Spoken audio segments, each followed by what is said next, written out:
Bonjour à tous, alors aujourd'hui je suis avec Agnès, donc qui travaille pour le magazine Marions-nous, tu vas nous expliquer un petit peu après. Alors l'intérêt pour moi aujourd'hui, donc déjà je te remercie beaucoup d'avoir accepté cette invitation, c'est d'avoir le point de vue client, donc par rapport au mannequinat, c'est de voir un petit peu les coulisses, comment tu recrutes justement des mannequins, voilà, de nous expliquer un petit peu tout le process, ton point de vue sur tout ça. Donc merci encore une fois. Est-ce que déjà pour commencer, tu peux te présenter, expliquer qui tu es et d'où tu viens ? Alors, je m'appelle Agnès Seban, je donne mon âge peut-être, non? C'est comme tu veux, c'est comme Donc, tu je veux. m'appelle Agnès, j'ai 48 ans, je fais des castings depuis à peu près 10 ans pour à la fois le magazine Marions-nous, mais également pour le salon du mariage et d'autres clients avec plus ou moins d'imposés. Donc voilà, je dois connaître environ... J'ai dû croiser peut-être à peu près 1500 mannequins. Donc voilà, avec des demandes et des références particulières. Ouais. Voilà.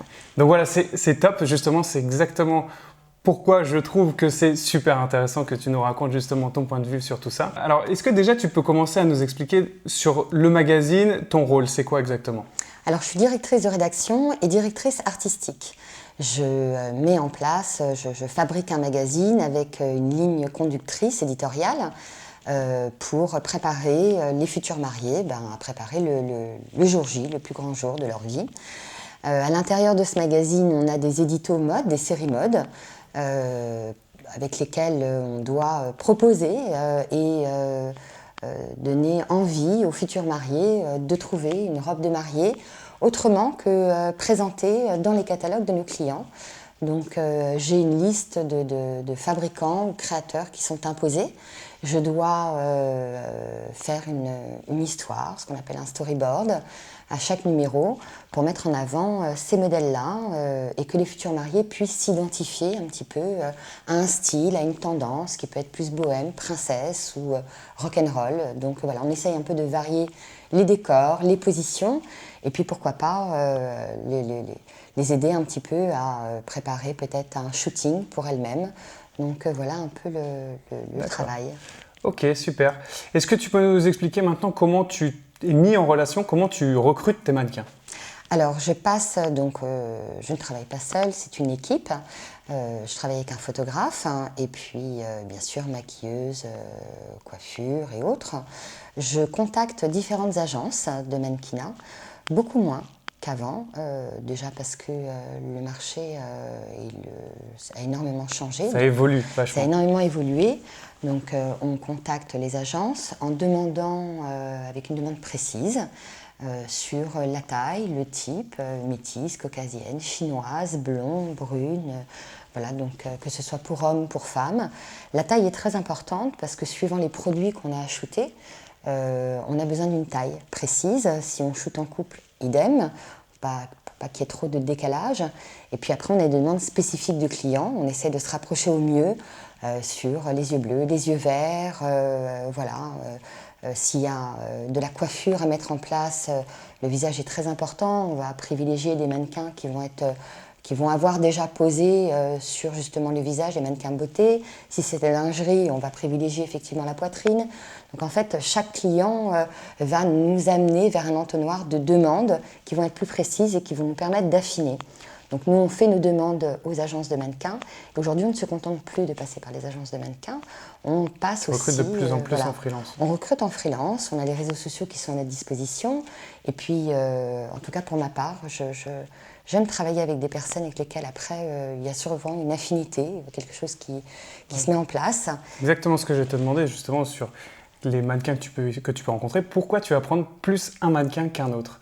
Même si tu as tes critères physiques, qu'est-ce qui va rentrer en compte aussi quand tu vas organiser un casting ? Qu'est-ce qui est important pour toi en fait ? Qu'est-ce qui va faire la différence ? Le fait que cette personne soit assez polyvalente, qu'elle soit... c'est pas tant l'expérience qui va compter. Évidemment, quelqu'un qui a de l'expérience, qui s'est posé, c'est toujours plus agréable parce que... voilà, très à l'aise. Mais des fois, quelqu'un qui est trop à l'aise, c'est pas bon, parce qu'on ne pourra pas non plus lui faire faire ce qu'on a envie. Ou alors, il peut avoir la grosse tête. Donc, on a besoin de quelqu'un avec lequel il y a un certain feeling, qui colle un peu à la marque ou au magazine, qui peut être considéré comme une marque, mais en tout cas qui colle à notre client, qui va aussi coller à notre ambiance. Nous, on travaille en équipe, donc soit je travaille avec la même équipe, je peux aussi travailler avec des gens que je ne connais pas, et c'est pour ça que j'ai vraiment besoin d'avoir qu'il y ait un feeling, qu'il y ait quelque chose qui passe. C'est comme un coup de foudre. Donc on peut avoir plusieurs coups de foudre, ne pas en avoir du tout. En tout cas, le fait est, c'est que tant qu'on ne trouve pas la personne avec laquelle ça passe, on ne prend pas. Il faut on sente un investissement personnel de la personne. Comme quand on se présente pour un job, on fait une lettre de motivation. La lettre de motivation ne va pas être la même pour un hôtel, pour un restaurant ou pour une boîte de com. Et là, c'est à peu près la même chose. En général, on sait pourquoi on se présente. Si on a les informations du client, si c'est du mariage, on essaie de venir avec des talons, on essaie de venir les cheveux un peu attachés. Si c'est pour une marque un peu streetwear ou autre chose, on vient pareil. S'adapter. Voilà, il faut savoir s'adapter dans la mesure du possible, parce qu'effectivement, des fois, vous pouvez avoir des journées et enchaîner les castings, donc vous n'allez pas vous trimballer avec votre garde-robe, mais il faut savoir s'adapter même au niveau du langage, faire comprendre au client qu'on a compris son client et son produit. Si on n'a pas compris son client et son produit, c'est un problème. Donc voilà, moi j'essaye toujours de discuter, de savoir ce que la personne fait dans la vie, si elle a des hobbies, si elle fait de la danse, si elle fait du sport, si la littérature la passionne, parce qu'il y a des jeux de rôle, des fois on ne fait que poser, et des fois on a vraiment des jeux de rôle à faire pour que ce soit vivant. L'image étant statique, on a besoin de quelque chose de très vivant qui se dégage, quelqu'un qui soit assez maniable, qui soit assez docile. On a des fois des petits budgets, on ne va pas avoir le temps de déjeuner. Donc voilà, il ne faut pas être trop... faut être un peu VTT. Faut être tout terrain. Il faut savoir s'adapter, c'est très important. C'est des conseils en or que tu donnes, c'est vraiment important. C'est des conseils, oui, en tout cas, qui ont porté leurs fruits pour pas mal de mannequins avec lesquels j'ai travaillé. J'en ai pas, Marions-nous, c'est pas une grosse boîte d'édition, c'est pas Condé Nast, c'est pas Prima Presse, mais aujourd'hui le monde de l'édition est vraiment au ras des pâquerettes. Et par contre, le monde de l'édition vous amène vers des clients, puisque dans l'édition, il y a effectivement tout ce qu'on va faire en termes de rédactionnel et en série mode, et également tous les clients qui vont acheter de la publicité. Donc c'est quand même une entrée pour tous les mannequins pour pouvoir être contactés par des budgets. En tout cas, c'est ma manière de voir. Ouais. Et je pense que ça a été positif pour beaucoup. En tout cas, toi, tu as un résultat justement avec ce process et tu es contente en général des shoots. Est-ce que c'est arrivé que tu aies des mauvais shoots, des personnes, ça s'est mal passé? Ah oui, bien sûr, j'en ai eu plein. Qu'est-ce qui se passe justement en fait? Comment on réussit un job aussi? Parce que là, tu donnais des conseils pour réussir un casting. Et c'est quoi un job réussi alors finalement? Tu parlais bien sûr d'être adaptable, de savoir s'adapter donc au type de shooting que tu fais. C'est quoi les autres qualités que tu...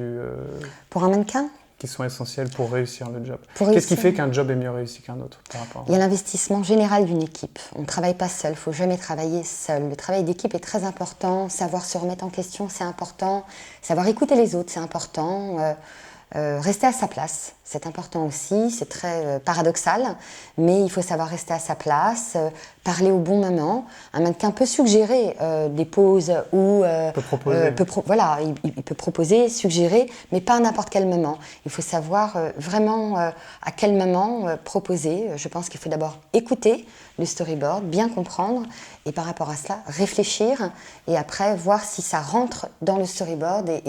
Parce qu'une journée entière de shoot, normalement est découpée en fonction de la direction artistique qui a été validée par le client, qui n'est souvent pas présent. Ou qui vient de temps en temps dans la journée. Donc c'est très difficile dans mon boulot. Moi j'ai une vue pyramidale de l'ensemble, à savoir le photographe, lui par exemple, il va avoir sa petite touche artistique, il va vouloir faire des plans américains alors que le client n'en veut pas, mais il faut quand même lui laisser faire parce qu'on ne peut pas frustrer les gens. Le mannequin va proposer certaines poses, il faut les laisser faire même si ça n'est pas dans la demande du client, parce qu'il faut savoir quand même laisser un petit peu de place pour chacun, et toutes ces petites places qu'on laisse pour chacun, elles sont calculées à l'avance. Donc après, pour rajouter des choses et des idées intelligentes, il faut savoir les proposer si vous voulez être écouté. En règle générale, il faut attendre que la personne soit à l'écoute. Et pour ça, il faut qu'elle soit disponible. Donc l'expérience de chacun est profitable. C'est pour ça qu'on travaille tous pour une même réussite. Il faut avoir envie de réussir. Voilà, exactement. L'esprit d'équipe est très important. J'essaye vraiment souvent de travailler soit avec la même équipe de production. Quand je dis production, c'est photographe, c'est la lumière, voilà. Mais je change aussi.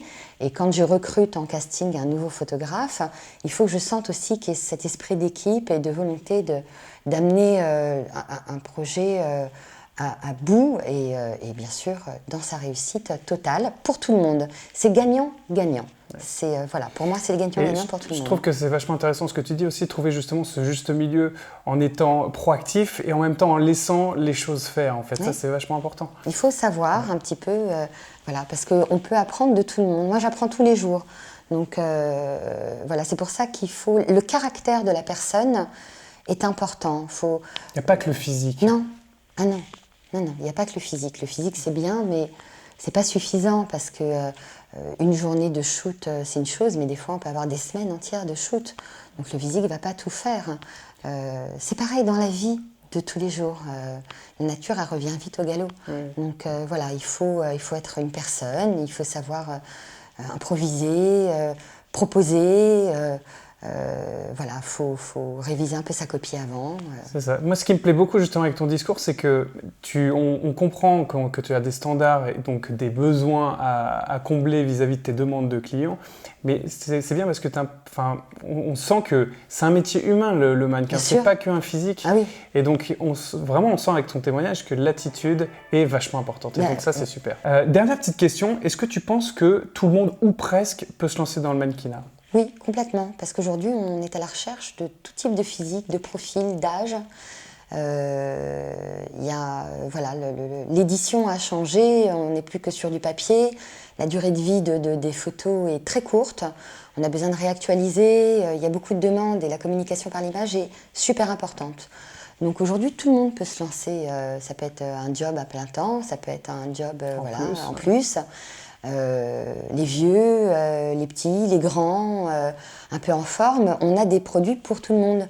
Donc on peut se lancer vraiment, que ce soit dans le textile ou pour vendre des marmites, tout le monde peut se lancer dans le mannequinat. C'est pas qu'une histoire de physique. Et puis en plus c'est bien parce que ça permet aux gens de prendre un peu confiance en soi. Ça peut apporter beaucoup de choses. Exactement, dans la vie du quotidien, ça peut apporter beaucoup de choses.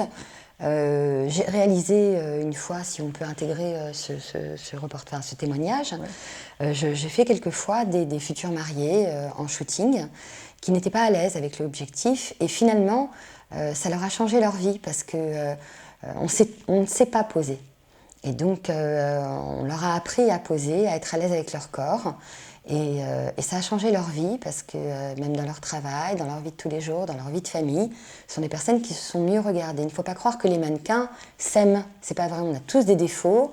On a tous... Il y en a beaucoup qui n'ont pas confiance en eux. Mais énormément. Et c'est un peu comme les comiques. Les comiques sont des gens en vérité un peu taciturnes et un peu dépressifs. Voilà, et d'une grande timidité.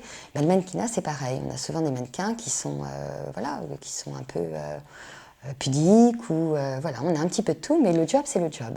Donc il faut le prendre comme un job, suivre des conseils de posture, manière de parler, savoir ce qu'on veut faire, mais il faut se lancer. Dans la vie, il faut oser. Parce que si on n'ose pas, il n'y a personne qui va venir taper à votre porte pour vous proposer de faire ce job. Donc il faut y aller, et puis après ça tombe, ça tombe. Maintenant, il ne faut pas non plus penser que c'est ça qui remplit le frigidaire, je ne crois pas.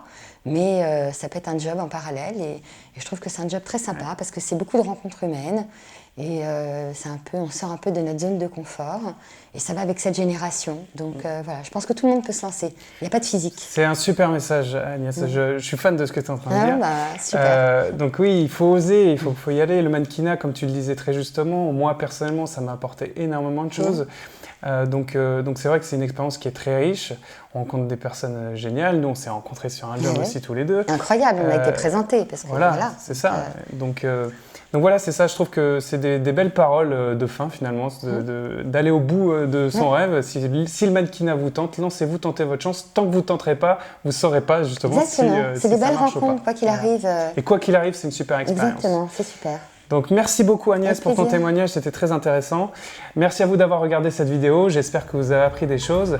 Et puis je vous dis à très bientôt. À bientôt. Ciao. Voilà, j'espère que tu as kiffé cette vidéo et que tu as appris plein de choses. N'hésite pas à liker et à partager cette vidéo. Tu peux aussi t'abonner à cette chaîne si tu veux voir d'autres vidéos comme ça. Il y aura une interview toutes les semaines de quelqu'un qui est issu du milieu du mannequinat.